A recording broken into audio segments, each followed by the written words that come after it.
Hello everyone, welcome to geographical orientation info channel. और जैसा कि वेबसाइट पे आपने देख लिया होगा कि प्रवक्ता की चेकलिस्ट आ चुकी है। तो इसमें से जो भी प्रमाण पत्र मांगे गए हैं वो सब आपको लेके जाने हैं।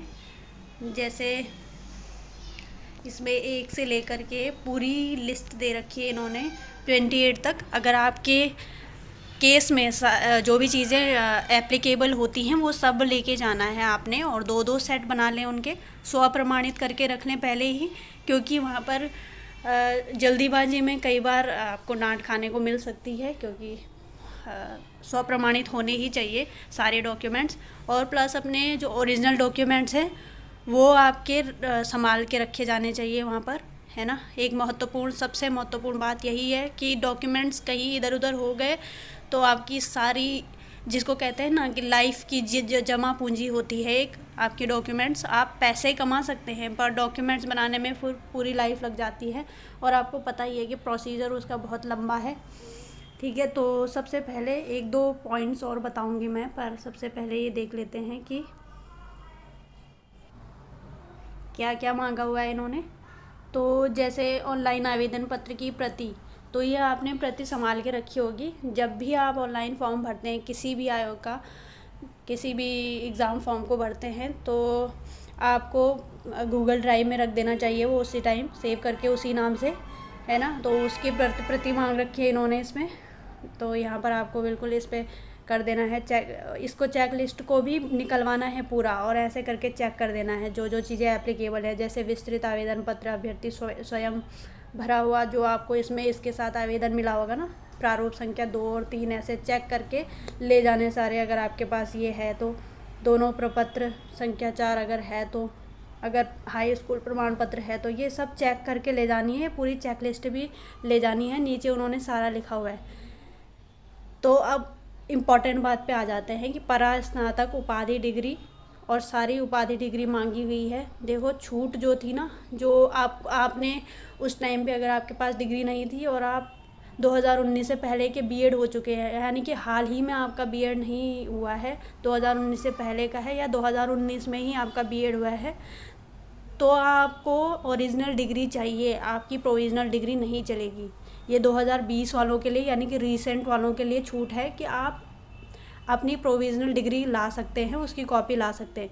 और अगर आपने वो ओरिजिनल डिग्री नहीं मंगा पाए हैं किसी कारण से, तो आप जल्दी से जल्दी उसको प्रोसेस में लाइए, क्योंकि यूनिवर्सिटी भी अपने काम में व्यस्त हो जाती है ना। तो टाइम पे हो जानी चाहिए चीज़ें, क्योंकि मामला फिर अटक जाएगा। तो आपको पता है कि आगे उन्होंने 7 दिन का टाइम दे रखा है सिर्फ, तो अप्रैल तक आपका सब कुछ हो जाना चाहिए, सब कुछ आपके हाथ में होना चाहिए। और दूसरा ये है, दूसरी महत्वपूर्ण बात ये है, ये पॉइंट नंबर 23, इसमें इन्होंने बोल रखा है कि यदि अभ्यर्थी के नाम, पिता पति के नाम में विभिन्न प्रमाण पत्रों में साम्य ना हो अथवा भिन्नता हो, तो उक्त के संबंध में शपथ पत्र मूल रूप में, यानी कि शपथ पत्र की कभी भी फ़ोटोकॉपी नहीं लगती है। जो भी आप 100 रुपये का शपथ पत्र बनाएंगे, तहसील में वो 100 ही रुपये लेते हैं, तो उसको आप लगाएंगे। और दूसरी बात इसमें इम्पॉर्टेंट ये है कि अगर आपके मान ले जाए अलग अलग सर्टिफिकेट में, अलग अलग अंक तालिका में, अलग अलग डॉक्यूमेंट में आपके माता पिता का नाम और आपका नाम अलग अलग है, कुछ मिस्टेक हो रखी है, तो हर एक डॉक्यूमेंट के लिए आपको शपथ पत्र बनाना होगा, एक ही डॉक्यूमेंट नहीं चलता है।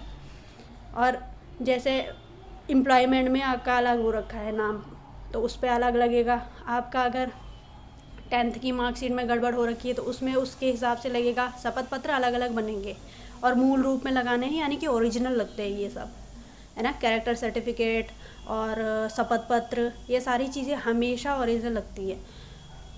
और बाकी आपको पता है, ये 2 पॉइंट हो गए। और एक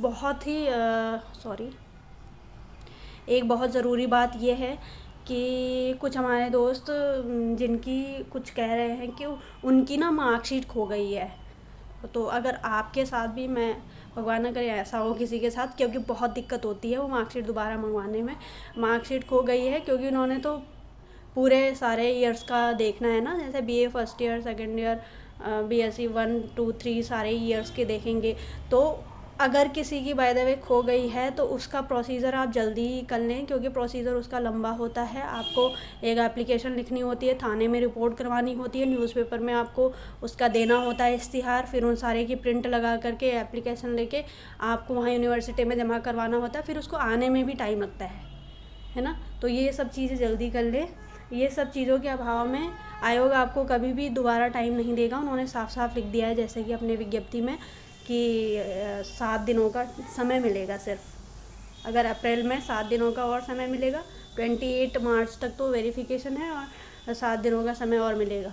और अगर उन्होंने 7 दिन इस संदर्भ में बोला है कि जैसे फ़िज़िक्स वालों का अगर मतलब मार्च स्टार्ट में हो गया तो उसके 7 दिन के बाद बोला है, तो फिर तो आपके पास टाइम ही नहीं है ना। और आपके साथ अगर ऐसी कुछ दिक्कत है तो जल्दी से प्रोसेस करवा लीजिए ये सारी चीज़ें, क्योंकि यूनिवर्सिटी के भैया आपको पता है HNBGU में उतनी भीड़ रहती है, ऊपर से वो लोग इतनी जल्दी प्रोसेस करते नहीं हैं, उनके भी अपने काम रहते हैं तो नहीं हो पाते हैं। क्योंकि मैंने देखा हुआ है कि चीज़ें ना, आपने भी देखा हुआ होगा कि गवर्नमेंट सेक्टर में देरी तो होती ही है थोड़ी बहुत। तो यही थी 2-3 चीज़ें जानने लायक। और बाकी आपको पता ही है कि आपका EWS और OBC सर्टिफिकेट, EWS हमेशा 1 साल के लिए मान्य होता है और जो आपका OBC सर्टिफिकेट है वो आपके 3 साल के लिए मान्य होता है, जैसे कि यहाँ पर लिखा हुआ है। और अगर जिस दिन तक आपने प्रवक्ता का फॉर्म भरा होगा, यानी कि 30/12/2020 तक वो वैध होना चाहिए, मतलब उसकी लास्ट डेट ना हो। अगर आपने एक्सपायर वाला लगा दिया है फिर आप फंस सकते हो उसमें, आपको फिर कैटेगरी का, ये वाला पॉइंट है ना, उसमें फिर आपको कैटेगरी का कोई भी बेनिफिट नहीं मिलेगा फिर।